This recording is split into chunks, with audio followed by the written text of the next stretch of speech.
Hi, Arrow. How are you doing today, Adam?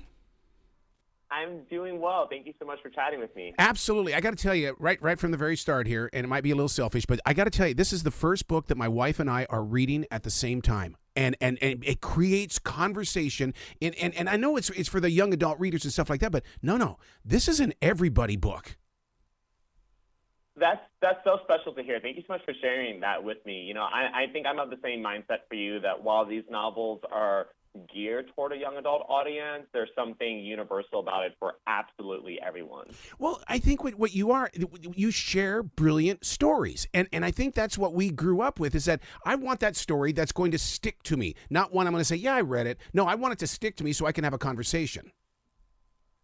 That's so funny. I remember when I was publishing my first novel, I literally had that thought where I was like, I hope that I'm not just someone's quick plain read that they, consume once and then never think about again. I hope that I'm able to produce something that imprints upon them.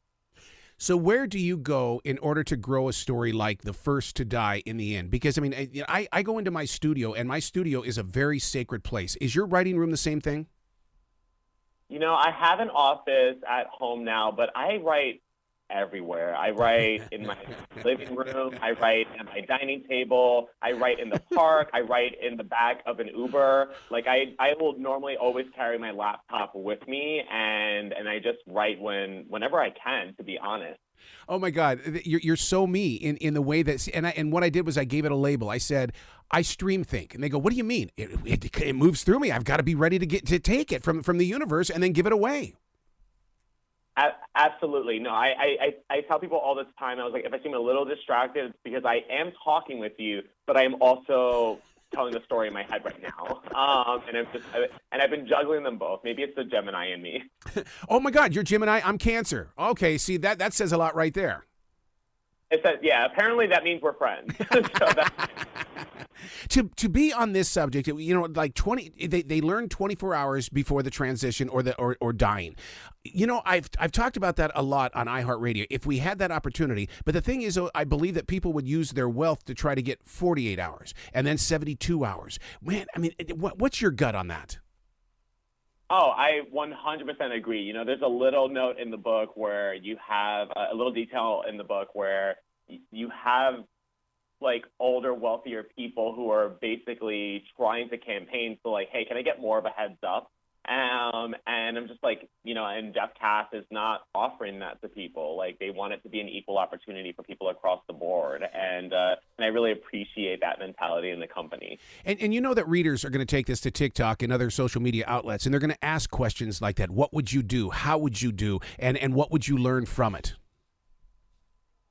Oh, absolutely. And I'm constantly thinking about that every day myself. Like, what's at least one thing I can do today that is going to feel like I really lived? Like recently I went jet skiing for the first time, and that's not something I would have done a few years ago. But these books are also inspiring me as well to live as boldly as these characters have been living their lives upon discovering that they are about to die. So when people become a part of the death cast, I would freak out. I would be going, am I getting that call today? What's going to happen today? Oh my God, what happens if I don't do something? Yeah, see, I actually think it's like the opposite, like it's giving, because death cast, they will call people, their subscribers, within a 2-hour window, essentially. And so if you have not been called between midnight and 2 a.m., which admittedly would be the most stressful part about your day, then like, okay, I'm not dying today. Like, what can I go do that with all my time and all my life and everything, and making sure that you're using your life as fully as possible. You'll go skydiving. You'll go tell someone you love them, right? Like you can get your affairs in order. You have so much time. So I actually think that, yes, it would be very stressful at first, but it would just, start falling in the back of your brain. When you created Orion and Valentino, I mean, first of all, what I love about this is that these are two people that would have never met if they had not joined up. And then all of a sudden their story grows together as one. I like friendships like that. I like the way that people explore little individual worlds instead of just going to a Facebook page saying, okay, I like you, you're my friend. Yeah, no, I mean, I'm all about, I believe in love at first sight. I believe that you can meet someone in the most random of ways and they become a lifelong friend.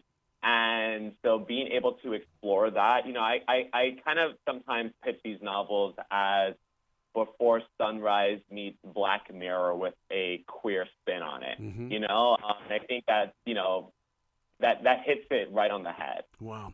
You talk about love at first sight. You're speaking my street on that one, because I divorced my first wife on June 21st, 1993. I got married to my current wife on July 11th, 1993, and we've been together for 29 years. I believe in love at first sight, buddy.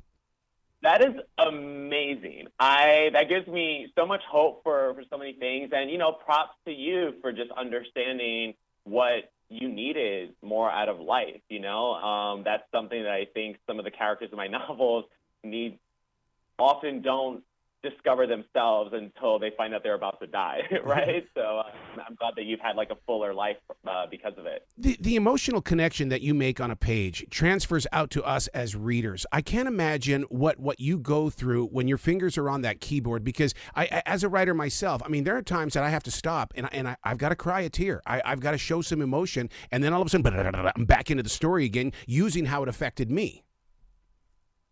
Yeah, the first time I was going through the first draft where they both die at the end, it was the first time that I was like sobbing because of something that I wrote. I had just reached a critical moment in the novel, and I was just crying. And it's actually the only time to this day that I really cried because of a scene. Yep. I've gotten really emotional. I speak a lot about 9/11 in this new novel because, again, it really just impacted me as a kid living in New York City when that happened, and then my uncle's passing 2 months later in a separate plane crash. And but like in revisiting the 9/11 feelings, which I hadn't anticipated on doing when I first began this novel, it just really brought me back to that place of like fear and uncertainty. And yeah, so just getting able to put that back on the page, it really drew from my own life. Well, I got to thank you for doing that, Adam. And the reason why is because as we celebrated the anniversary just a month or so ago, here's the thing. A lot of people didn't talk about it. And we need stories like this so people are reminded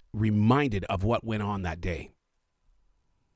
Yeah, no, and I mean, I was walking through Ground Zero yesterday, actually, and it's the first time that I've been there in quite a while.